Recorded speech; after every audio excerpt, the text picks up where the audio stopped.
Back for another review of the 2019 SJPorr Challenge Round 2.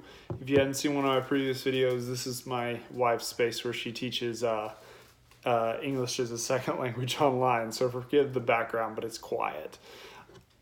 Tonight we have an English barley wine with coffee. So this thing is sitting at 10% alcohol. And the ID number is 99J-RD2-Q18, an English barley wine with coffee. I'm pumped for this. I'm going to take this one slow. And wow, it is filled to the brim. Probably because it's a big beer. I do not drink a lot of barley wine. I really enjoy barley wine, so I'm pretty pumped about this one. So it's pouring like a dark amber. I can hear some nice bubbles from the carb. It's pouring pretty viscous. And I can smell the caramel and coffee. And then I'm gonna sneeze. Wow, so it poured really clear. There's a little bit of sediment in the bottom that I left.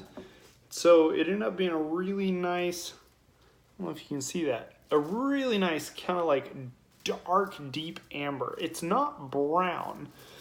It held really consistent to that kind of really deep, rich amber color. So it looks brown in the glass.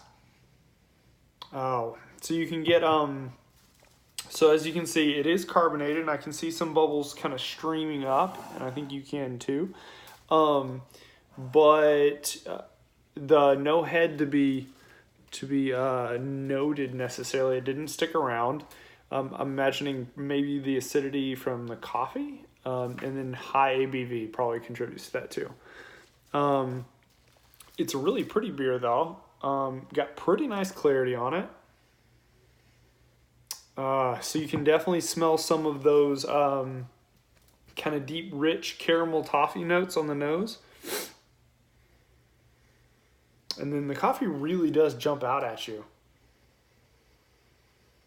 So when I smell coffee and beer, a lot of times, obviously, you get the traditional kind of coffee smell to it. But to my palate and my nose, so this isn't saying there's anything wrong with it, I get a little bit of like pepper, like vegetal pepper notes. And sometimes it carries through to the taste as well, but you do get some hints of nice fresh coffee, but there's a little vegetal kind of pepper character there too. But it smells really nice, enticing. The aroma's not crazy strong, but it's rich. And you can get a couple of hints of like chocolate along with those coffee toffee notes. So let's dive into this thing. Cheers.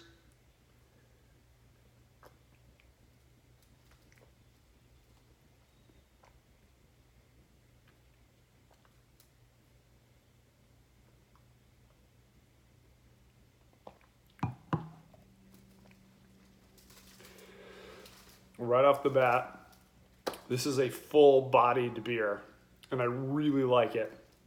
If you're coming with an English barley wine, a 10%er, you want there to be a substantial body there. So as opposed to an American barley wine, this is malt-driven, not a lot of hop presence. You don't get much hop presence out here.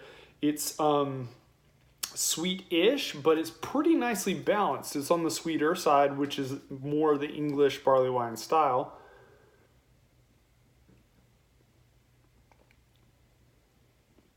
But the mouthfeel is really nice. And the carb is actually pretty low on it, which is perfect. You don't want high carb on this. You want it to really accentuate the malt and not detract from it, not make it prickly on the palate or anything, or dance on the palate. You want it to be nice, smooth, silky, and it is. It hits those notes. The flavor really follows the nose.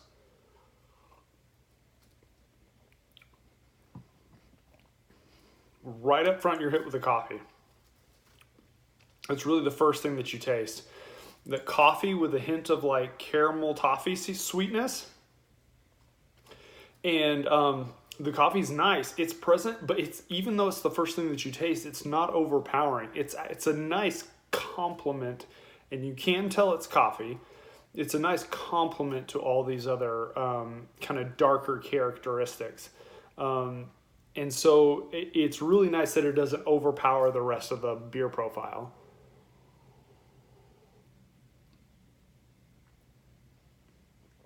Taking little bitty sips. I do get a hint of that kind of green pepper vegetal character to it, but it's minor. It's actually less present in the taste than it is in the aroma.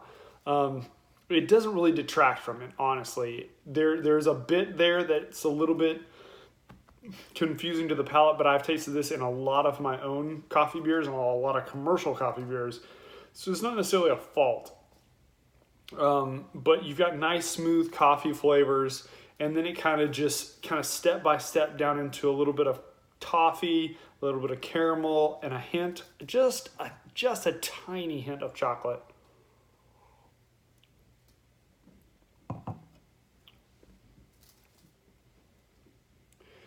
And ends with just an ever so slight hint of bitterness on the tongue that actually quickly fades away. And so you're left with a really nice caramel note. The caramel note is what sticks in the kind of on the back of the palate and kind of hangs with you while you're getting ready for the next sip. This is a really nice beer. And I really like it that the coffee is not overpowering. It's a nice complement. It's well integrated, but at the same time you can feel it there, but it feels tactfully restrained, to where that's not all your taste, and you don't overpower some of the delicacies, the delicate flavors that are in there, because you can quickly overpower an English barley wine. It's really about the nuance and the malt and the richness and full flavor, and this is definitely there. I'm really enjoying this beer.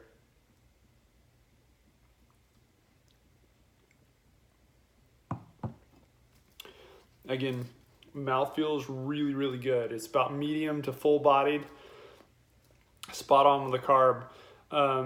I wish they would have retained a little bit of head, but again, combo of high ABV and probably some oils and acidity from the coffee is probably what killed the head.